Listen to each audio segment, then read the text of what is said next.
지난주에 봤던 말씀을 다시 한번 보면서 말씀을 좀 보려고 합니다. 에베소서 2장 11절부터 22절 말씀입니다. 다시 한번 이 말씀을 한번 제가 읽어 드리겠습니다. 에베소서 2장 11절부터 22절까지 말씀입니다.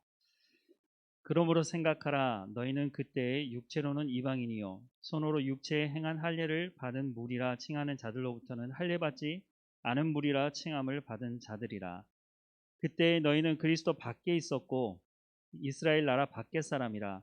약속의 언약들에 대하여는 외인이요 세상에서 소망이 없고 하나님도 없는 자이더니 우리가 그랬다는 거죠. 이제는 전에 멀리 있던 너희가 그리스도 예수 안에서 그리스도의 피로 가까워졌느니라. 그는 우리의 화평이신지라 둘로 하나를 만드사 원수된 것 곧 중간에 막힌 담을 자기 육체로 허시고 법 조문으로 된 계명의 율법을 폐하셨으니 이는 이 둘로 자기 안에서 한 새 사람을 지어 화평하게 하시고 또 십자가로 이 둘을 한 몸으로 하나님과 화목하게 하려 하심이라. 원수된 것을 십자가로 소멸하시고 또 오셔서 먼데 있는 너희에게 평안을 전하시고 가까운 데 있는 자들에게 평안을 전하셨으니 이는 그로 말미암아 우리 둘이 한 성령 안에서 하나님께 나아감을 얻게 하려 하심이라. 그러므로 이제부터 너희는 외인도 아니요 나그네도 아니요 오직 성도들과 동일한 시민이요 하나님의 권속이라. 너희는 사도들과 선지자들의 터 위에 세우심을 입은 자라. 그리스도 예수께서 친히 모퉁이 돌이 되셨느니라. 그의 안에서 건물마다 서로 연결하여 주 안에서 성전이 되어가고 너희도 성령 안에서 하나님의 거하실 초소가 되기 위하여 그리스도 예수 안에서 함께 지어져 가느니라. 아멘. 로마서 말씀을 한번 찾아보겠습니다. 로마서 5장 말씀입니다. 로마서 5장에도 좀 비슷한 내용의 말씀이 있어서 한번 보고 가려고 합니다. 로마서 5장 6절부터 11절 말씀입니다. 로마서 5장 다 찾으셨나요? 지금 읽었던 에베소서 말씀을 기억하시면서 다시 한번 로마서 5장 말씀을 한번 6절부터 제가 읽어드리겠습니다. 우리가 아직 연약할 때 기약대로 그리스도께서 경건하지 않는 자를 위하여 죽으셨도다. 의인을 위하여 죽은 자가 쉽지 않고 선인을 위하여 용감히 죽는 자가 혹 있거니와 우리가 아직 죄인 되었을 때 그리스도께서 우리를 위하여 죽으심으로 하나님께서 우리에 대한 자기의 사랑을 확증하셨느니라. 그러면 이제 우리가 그의 피로 말미암아 의롭다 하심을 받았으니 더욱 그로 말미암아 진노하심에서 구원을 받은 것이니 곧 우리가 원수 되었을 때에 그의 아들의 죽으심으로 말미암아 하나님과 화목하게 되었은즉 화목하게 된 자로서는 더욱 그의 살으심으로 말미암아 구원을 받을 것이니라. 그뿐 아니라 이제 우리로 화목하게 하신 우리 주 예수 그리스도로 말미암아 하나님 안에서 또한 즐거워하느니라라고 말씀하고 있습니다. 에베소서 말씀과 지금 읽어드렸던 로마서 말씀이 연결되는 부분이 있죠. 하나님과 우리와 관계가 원수된 관계였다고 말씀하고 있는데 예수 그리스도께서 그 피 흘리심으로 십자가 사건을 얘기하는 거죠. 예수 그리스도께서 십자가에 못 박혀 죽으심으로 말미암아 우리가 하나님과 어떤 관계가 됐다고요? 화목된 관계가 되었다는 거예요. 자, 우리가 거기서 끝나는 것이 아니라 이제는 에베소서 말씀을 계속해서 보게 되겠지만 그 자리에 머물러 있는 것이 아니라 구원받았으니까 다 됐다는 것이 아니라 하나님과 친밀한 관계의 문이 열려졌기 때문에 그 다음에 우리가 해야 되는 건 뭐예요? 하나님과 친밀한 교제를 해야죠. 그것이 우리를 교회로 부른 하나님의 목적이기도 한 것이죠. 다시 한번 기억해 보시면 에베소서 1장에 하나님이 우리를 구원하신 목적이 뭐라고 말씀하고 있어요? 거룩하고 흠이 없는 하나님의 백성으로 만들어 가시겠다는 것이에요. 하나님은 거룩하신 분이시잖아요. 우리가 죄인으로 허물과 죄로 죽었던 사람들이었지만 예수 그리스도께서 십자가 죽으심으로 그 보혈의 피를 흘려주심으로 하나님과 우리의 관계를 회복시키는 가운데로 우리를 불러주셨다는 것이잖아요. 그 부르심이 합당한 삶을 살아가라고 또 성경은 말씀을 하고 있거든요. 우리가 거룩하고 흠이 없는 백성으로 하나님의 부름 받았다면 그에 합당한 삶을 살아가야 된다. 그런데 그 삶을 어떻게 살아갈 것이냐 라고 하는 것을 지난주에 말씀드린 것을 기억하시죠? 지난주에 했던 것도 할 수는 없고 나중에 또 말씀을 드리겠지만, 결국 결론적인 건 뭐냐면, 지난주에 출애굽기 말씀을 가지고 말씀드리면서 이스라엘 백성들이 하나님의 구원을 경험해서 광야로 나왔는데, 광야로 나왔다고 해서 이 사람 생각이 다 바뀐 게 아니었잖아요.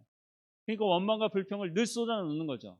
그래서 그것을 고치기 위해서 하나님께서 율법이라고 하는 것을 주시는 거죠. 십계명으로부터 시작한 레위기 말씀을 중심으로 한 하나님의 백성은 이렇게 살아가야 된다라고 하는, 그래서 레위기의 핵심이 뭐예요? 거룩이죠. 하나님이 거룩하신 분이기 때문에 하나님의 백성들도 거룩해야만 하나님과 친밀한 관계로 부름받은 이 사람들이 지속적으로 하나님과 친밀한 관계를 맺기 위해서는 하나님의 백성들이 거룩한 삶을 살아야 된다는 거예요. 하나님이 거룩하신 분인데 우리가 죄 있는 모습 그대로는 하나님께 나갈 수가 없으니까, 죄가 있는 제사장이 하나님께 나가면 어떻게 돼요? 그 자리에서 죽게 되죠. 우리가 죄가 있는 모습 그대로 거룩하지 않은데 하나님과 친밀한 교제를 할 수 없다고 성경은 말씀하고 있는 거죠. 하나님은 그래서 우리를 거룩하라고 말씀하시고, 내가 거룩하니 너희도 거룩하라고 하나님 명령하고 계시는 거예요. 그 말은 뭐냐면, 하나님이 주신 그 말씀대로 살아가면 하나님이 거룩하게 하시겠다고 하는 그 책임도 거기에 하나님께서 가지고 계시는 말씀을 하고 계시는 거예요.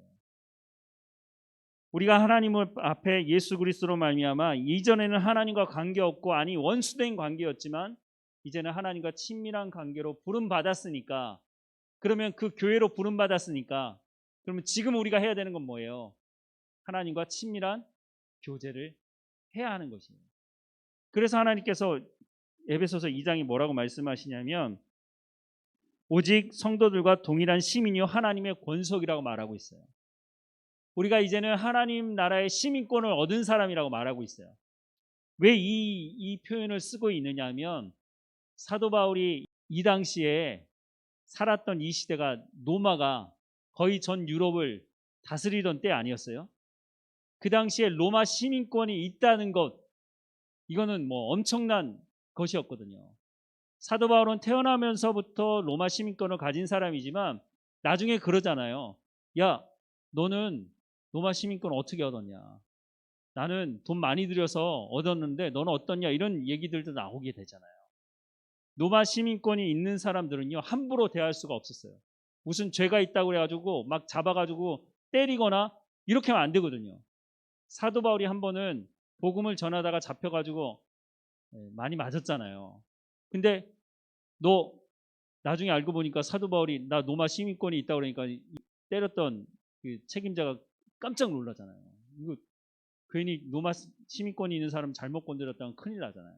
여러분이 다시 태어난다면 어느 나라에 태어나고 싶으십니까? 우리나라 사람 지금은 이제 많이 바뀌었는데 옛날하고 좀 많이 바뀌어진 것 같아요. 한국 사람이 어느 곳에 갔다가 뭐 이렇게 잡히거나 몸값을 요구하거나 막 이렇게 하는 경우는 옛날에는 그러지 않았던 것 같아요. 요즘에는요, 나라가 나서가지고 이렇게 많이 신경을 쓰는 것 같아요. 근데 만약에 미국 시민권이 있는 사람이 중동 어느 나라를 여행하다가 붙잡혔다, 그럼 어떻게 하죠? 나 몰라라 하던가요? 영화에서도 이렇게 나오는데 실제로도 그렇게 하는지 모르겠지만 그 한 사람 구출해내려고 뭐 특수부대 막 보내고 막 그런 일이 있잖아요. 그런 것처럼 어느 나라 시민이냐에 따라서 그 사람이 어느 정도 보호를 받느냐 안 받느냐 이런 것들이 결정되는 것처럼, 그 당시 로마 시민권을 가졌다고 하는 것만으로도 그 엄청난 특혜를 누리고 사는 것이었거든요. 그런데 사도 바울이 그 모든 그 사람들이, 그 당시의 사람들이 로마 시민권에 대해서 다 알고 있으니까 사도 바울은 그것을 무엇으로 표현하고 있어요?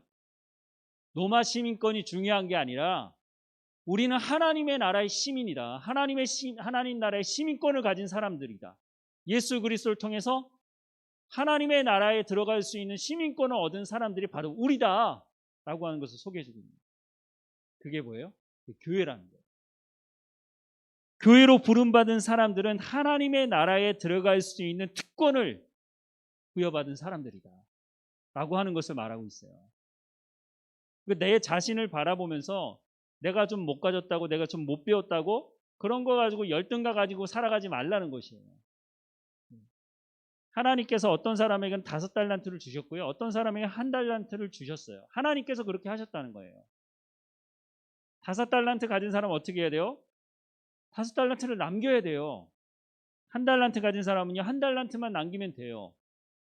그런데 우리는요, 그렇게 생각하지 않아요. 나는 왜 5달란트가 없지?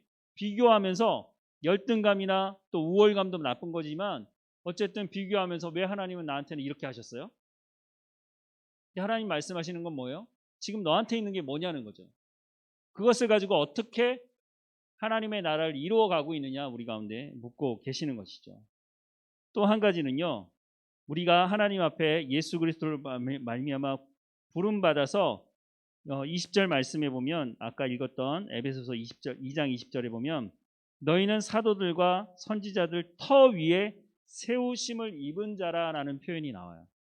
교회 안에 가장 중요한 역할을 해야 되는 사람들이 바로 이런 사람들이라고 말씀을 하고 있어요. 그래서 사도들과 선지자들의 터 위에 너희가 세우심을 입은 자다라고 말하고 있어요. 이게 교회를 세우는 데 있어서, 교회를 성숙해 가게 하는 데 있어서 가장 중요한 핵심적인 요소가 여기 있다고 말씀을 하고 있습니다. 이게 잘못되면은요, 그때 가서 다시 말씀을 드릴 테지만 다시 말씀을 드리자면, 선지자들과 사도들이 가지는 공통점이 있어요. 이 사람들은요, 하나님 말씀을 가르치는 사람들이에요. 그러니까 교회가 건강해지기 위해서 여러 번 반복해서 말씀을 드렸지만, 정말 교회가 건강해지려면요, 봉사 열심히 해서 그런 걸로 해결되지 않아요. 교회가 정말 건강해지려면요, 말씀을 가르치는 사람들이 교회 안에 많아져야 돼요.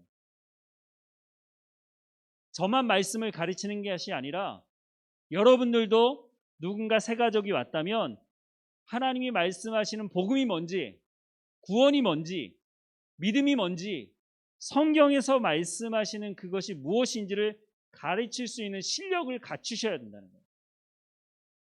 제가 담임 목사로 있으면서 정말로 해야 되는 게 뭐냐면, 하나님의 말씀이 이것입니다 라고 하는 것을 여러분들에게 가르쳐 드리는 것이에요.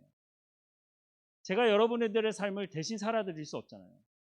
여러분들이 가지고 있는 문제들이요, 내가 가지고 있는 문제와 내 옆에 있는 사람이 가지고 있는 문제, 또 다른 사람이 가지고 있는 문제가요, 다 다를 수 있어요. 근데 하나님의 말씀은 진리예요. 이 진리의 말씀을 받아들여서 내가 그럼 어떻게 살아갈 것이냐, 그것을 내 삶으로 살아내고 그것을 통해서 하나님의 말씀이 이런 것이다라는 것을 내가 증거하며 살아가야 하는데, 그것이 하나님 말씀이 무엇을 말씀하시는지를 그 본질적인 의미만 안다면 그 적용은 여러분들이 다 하실 수 있는 거예요. 근데 문제는 뭐냐 하면, 하나님께서 말씀하신 그 본질적인 원래의 말씀이 무엇인지를 모르기 때문에 자기 마음대로 해석하는 거예요.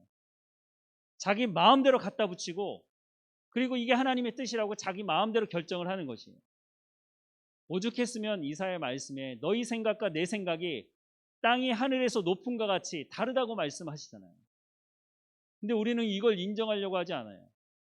내가 이만큼 성장하고 이만큼 가지고 있고 이만큼 내가 어떤 영향력이 있으니까 그러면 내가 생각하는 것이 바로 하나님의 생각일 거라고 착각하는 거죠.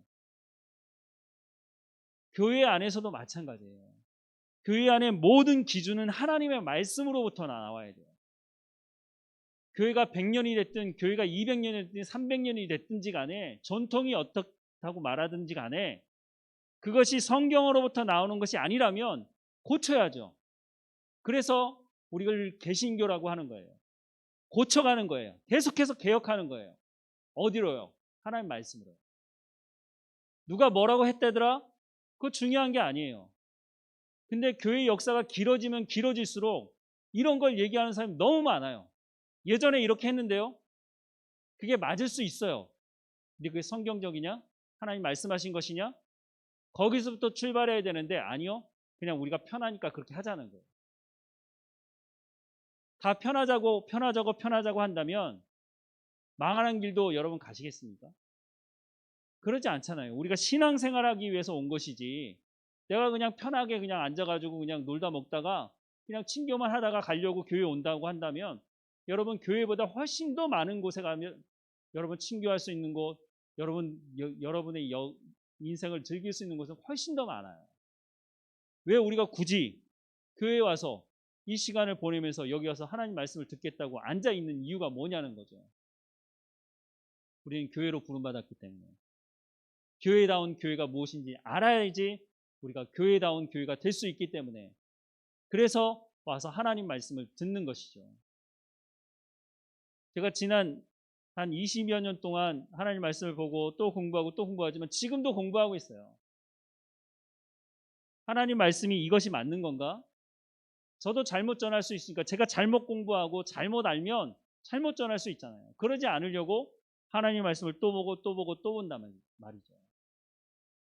여러분들이 하나님 말씀을 듣고 이게 하나님의 이렇게 말씀하시는 거구나 라는 것을 아셨다면 여러분의 삶을 통해서 그걸 살아낼 뿐만 아니라 중요한 것은 그것을 가지고 다른 사람에게도 가르칠 수 있는 실력을 갖추셔야 된다는 거죠. 예수님이 마태복음 28장의 마지막 말씀에 뭐라고 말씀하세요? 모든 민족에 가서 뭐라고 어떻게 하라고요? 가서 제자 삼으라고 말씀하시죠. 지난번에도 한번 말씀드린 적이 있는데요. 우리는 전도하면 전도지 갖다 주는 걸로 그게 전도의 다라고 생각을 하는 것 같아요. 전도에 사실은 전도라고 말할 수 없는 거예요. 진짜 전도는 뭐냐면 내가 만난 그 하나님이 누구인지 성경을 통해서 하나님의 말씀을 가서 가르치는 것이에요. 여러분, 간증하는 것도 사실은 주의하셔야 돼요. 간증은 내 경험이지 상대방의 경험이 아니에요. 내가 경험해 보니까 이런 것이다라고 얘기하는 것이 맞을 수도 있어요. 근데 많은 사람들이 간증하지만 그것은 그 사람의 특수한 상황을 통해서 하나님 말씀하시고 깨닫게 알게 하신 거예요. 그러니까 신앙의 삶을 이렇게 서로 나눌 수는 있을 수 있죠. 그게 근데 하나님의 말씀에 근거가 있느냐? 거기서부터 나오지 않으면 간증이 잘못하면요 자기 자랑이 되고 말아요. 그런 사람들 너무너무 많이 봐요. 뭐 이렇게 간증 스토리가 너무 좋아가지고 막 이 교회 저 교회 다니면서 막 간증하고 다니는 사람들 많아요. 근데요, 저도 여러분 그런 분들을 경험해 보지만 또 그런 분들이 교회에 오면 제가 부목사로 있을 때 이렇게 좀 뭐 식사도 같이 해야 되고 모시고 다녀야 되고 하는데 저 사람이 정말 신앙적인 사람인가? 이런 생각을 할 때가 한두 번이 아닙니다. 쇼맨십이 있어서 많은 사람들 앞에서는 막 웃기기도 하고 뭐 하면서 내가 이런 경험을 했다고 말은 많이 하는데 그 사람의 평소의 삶과 평소의 말투와 평소의 이런 모습들을 보면 그래서 별로 그 사람이 얘기하는 걸 듣고 싶지 않아요. 야, 저 사람 쇼하고 있구나. 만약 그 사람의 간증이 정말로 하나님의 말씀으로부터 나온 간증이라면 1년 뒤에도 2년 뒤에도 3년 뒤에도 동일하면서 더 성숙한 삶을 살아가는 것이 맞아요. 그런데 무슨 사람들 인기 일을 얻으려고 하는 연예인들처럼 그렇게 빠지는 사람들은요 얼마 가지 못해서 그 삶이 다 드러나게 되어 있어요. 하나님께서 우리를 하나님의 자녀로 부르신 그 부름에 감사할 때는요 기본적으로 아주 우리가 정말로 평생 잊지 말고 정말 해야 될 게 뭐냐면 교회로서 하나님의 말씀으로 돌아가는 것입니다. 하나님이 그렇게 말씀하셨냐? 하나님 왜 그렇게 말씀하셨느냐? 그 말씀을 듣고 삶으로 살아내는 것이에요. 그러면요 우리의 삶은 성숙해 갈 수밖에 없어요. 성령의 열매는 그래서 맺어지기 시작하는 것입니다. 우리가 이렇게 교회로 부름 받았는데 아까도 말씀드렸지만 그러면 그 다음은 어떻게 해야 되느냐는 것입니다. 그 다음은 내가 구원받은 백성이에요. 내가 예수 그리스도를 구주로 영접했고 내가 죄인이라고 고백하기도 하고 이제 예배를 드리고 하나님을 찬양하고 하나님의 은혜도 경험하고 기쁘고 이런 여러 가지 것들이 있는데 그러면 그 다음은 이제는 성숙한 삶으로 나가야 한다는 것입니다. 교회는 그러면 어떻게 성숙할 수 있느냐는 거예요. 교회로 부름받은 나는 어떻게 하면 성숙한 그리스도인으로 성장할 수 있느냐 하는 것이죠. 어떤 일을 하면 될까요? 교회에서 열심히 봉사하면 될까요? 예배에 빠지지 않고 늘 예배에 나오면 될까요? 예, 그럴 수 있죠. 예, 열심히 봉사하는 것도 믿음 없이는 봉사하기 힘들죠. 자기로 재미있게 봉사하는 사람이 있을지 모르겠어요. 뭐 사회에서도 봉사하는 사람들이 많으니까. 하지만 믿음이 있고 봉사하는 것과 그냥 봉사만 하는 것과는 차이가 많아요. 봉사만 열심히 하는 사람은요, 결국은 어떤 일이 벌어지냐면 왜 나를 인정해 주지 않느냐라고 말하기 시작해요. 그런 사람들 여러분 보신 적이 있을 거라고 생각이 들어요. 정말 교회에서 열심히 봉사하는데 그 사람 입으로 다 까먹는 사람이 있어요. 정말 열심히 일하고 교회에서 저 사람 없으면 정말 일이 안 될 것 같다고 얘기하는 그런 사람들이 있는데 그 사람이요, 입만 열면 자기가 봉사했던 거 다 까먹어요.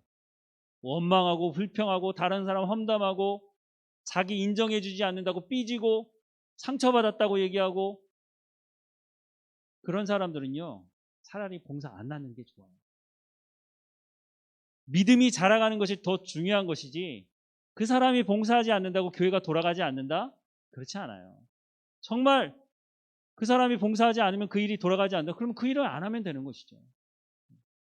힘들겠지만 중요한 건 봉사가 중요한 것이 아니라 내가 믿음 생활이 정말 제대로 되어가고 있느냐, 내가 하나님을 제대로 알아가고 있느냐, 여기가 정말 중요한 것이거든요. 그래서 봉사할 때는요, 이것 좀 해주세요 라고 부탁을 하기도 하지만 사실은 자원함으로 해야 돼요. 하다가 말다가 이러면요 봉사 안 하는 만 못하는 것이죠. 하나님께서 우리를 교회로 불러주셔서 성숙하는 과정 가운데 직분이 필요한 사람들에게 직분을 주신단 말이죠. 그러면 그에 합당한 삶을 살아갈 수 있도록 더 신앙의 삶을 더 하나님과 더 친밀한 관계를 갖도록 살려고 해야 되는 것인데 그러지 않는다는 거죠. 분명히 구원받은 백성이라고 말하는데, 분명히 하나님의 백성이라고 말하는데, 분명히 예배 자리에 있고 기도의 자리에 나와 앉아 있는데 손가락질 당하는 일은 멈추지가 않는 거죠. 그럼 뭐가 문제가 있는 것이죠. 내가 과연 제대로 된 신앙생활을 하고 있는 거냐. 궁극적으로 항종직이 된 사람들은요, 하나님 말씀을 가르치는 제자를 양성하는 그런 역할을 할 수 있어야 돼요. 서당계 3년이면 뭘 한다고 그러죠? 서당계 3년이면 요즘 뭐라 그러죠? 뭐 라면을 어떻게 끓인다든가 뭐 하여튼 서당계 3년이면 풍어를 읊는다 그래요. 여러분 지금 신앙생활 한 지가 3년밖에 안 되신 분 계신가요? 글쎄요, 다른 종교는 제가 안 가봐서 잘 모르겠습니다. 불교나 힌두교나 이슬람교나 자기 종교들마다 다 정경이라고 하는 것을 가지고 있는데 그리스도인들이 가장 우리가 가지고 있는 성경에 대해서 잘 모르는 사람들이 아닌가 하는 생각을 해요. 창세기부터 요한계시록까지 어느 책을 펴서 이 책은 하나님께서 이렇게 말씀하시는 것이다라고 여러분 설명해 주실 수 있는 실력이 있으셔야 돼요. 여러분들에게 다 목사가 되라고 하는 말씀이 아닙니다. 최소한 믿지 않는 어떤 사람을 붙들어 놓고 구원이 뭔지에 대해서, 복음이 뭔지에 대해서 설명해 주실 수 있어야 되는 실력이 있어야 한다는 거예요. 교회는 그 가운데서 성장할 수 있다는 것이에요. 많은 사람이 모이는 대형 교회가 성숙한 교회다, 그렇게 말할 수 없어요. 작은 교회지만 소수가 모이는 교회라 할지라도 하나님의 말씀을 가르치는 사람들이 거기에 있고 그 말씀대로 살아가는 사람들이 있으면요, 그거는 하나님 보시기에 위대한 교회가 될 수 있는 것입니다. 어떻게 해서든지 사람을 예배당을 채우라고요? 채워서 뭐 하려고요? 하나님의 말씀을 듣고 하나님 말씀을 가르치는 사람들이 많아져야 돼요. 주일날 예배 드리는 사람들이 많아지면 그냥 숫자가 많으니까 기분은 좋을지 모르겠습니다. 이 교회라고 할 수 있는 것은 그 안에 하나님의 말씀을 쫓아가는 제자들이 있어야 되는 것이에요. 그게 성숙한 교회가 되는 것이죠. 우리가 그렇게 해야 된다고요. 지금도 늦지 않았습니다. 그래서 하나님 말씀을 다시 한번 보고 또 듣고 공부하고, 아, 교회가 이런 것이구나. 성경이 이런 것이구나. 성령님은 이런 분이시구나. 여러분 지금까지 배웠던 것을 다시 한번 좀 점검해 보시면 좋을 것 같아요. 여러분이 툭 찌르면 성령이 뭐 하시는 분이죠? 성령이 왜 오셨죠? 말씀하실 때까지 계속해서 반복해서 가르쳐 드리려고 해요. 제가 해야 되는 역할이 또 그런 것이기도 하고, 여러분들도 그 안에 내가 어떻게 하면 하나님 말씀을 가르칠 것인가, 그 일에 좀 헌신하시면 좋겠다는 생각을 합니다. 그래서 교회는 어떻게 성숙할 것인가, 에베소 말씀을 계속해서 좀 보겠습니다.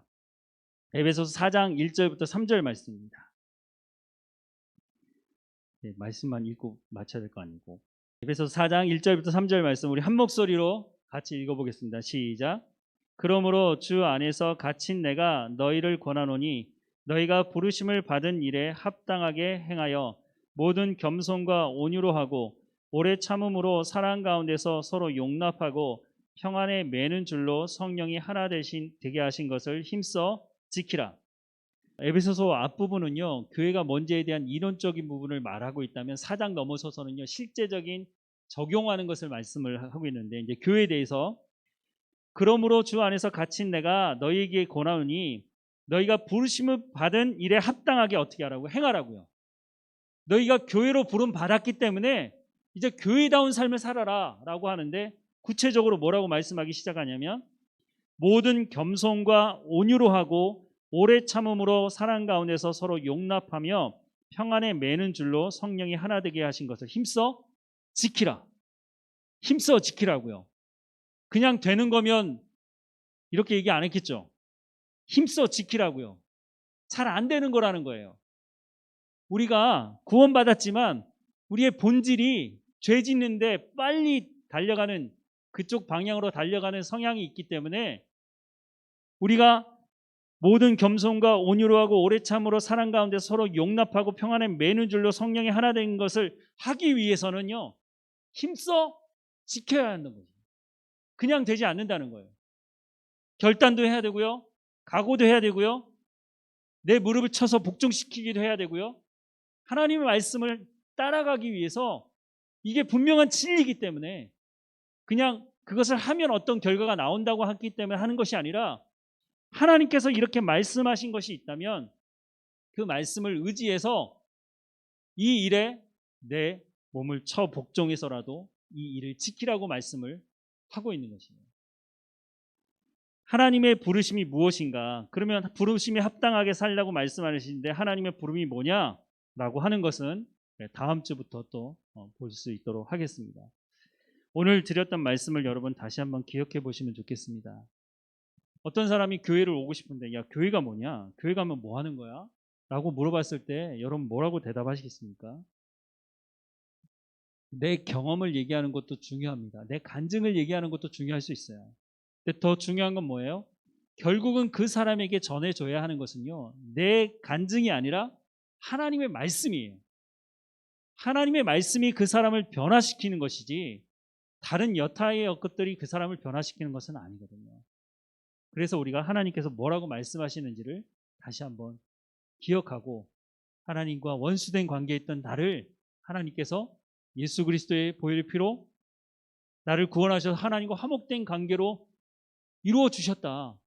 지금 제가 이 말씀드린 게 이게 성경에 있는 거 없는 거예요. 오늘 이 이야기를 지금 로마서에서도 말씀하셨고 에베소서도 말씀하셨잖아요. 이미 배우셨잖아요. 그러면 그거를 다른 사람에게 얘기할 기회가 있을 때 그것을 가르쳐 주시면 되는 것이죠. 우리가 하나님 말씀을 가르치는 교회의 역할을 잘 감당하기를 간절히 소망합니다. 기도하겠습니다. 하나님, 우리를 교회로 불러주시고 하나님과 원수된 관계에 있지 않고 하나님과 화목된 관계로 나갈 수 있도록 인도해 주셔서 감사합니다. 하나님, 우리를 구원하신 그 구원의 은혜를 기억하게 하셔서 하나님과 더 친밀한 교제로 나아갈 수 있는 길이 어떤 것인지, 또 성경을 통해서 말씀하실 때 그 말씀을 마음에 새기고 하나님과 동행하는 삶을 살아갈 수 있도록 은혜를 허락해 주옵소서. 몸이 연약한 성도들을 기억해 주시고 회복시켜 주시고 늘 하나님과 동행하며 그 믿음이 흔들리지 아니하도록 인도해 주옵소서. 사업의 현장에서, 가정에서 하나님 온전하게 하나님의 위로를 경험하게 하시며 하나님의 인도하심을 따라 살아갈 수 있도록 은혜를 허락해 주옵소서. 하나님 말씀을 듣게 하셨사오니 그 말씀에 순복하며 순종하며 살아가는 우리의 삶이 될 수 있도록 하나님 인도해 주옵소서. 늘 우리와 함께 하시는 하나님께 감사드리고 예수님의 이름으로 기도드립니다. 아멘.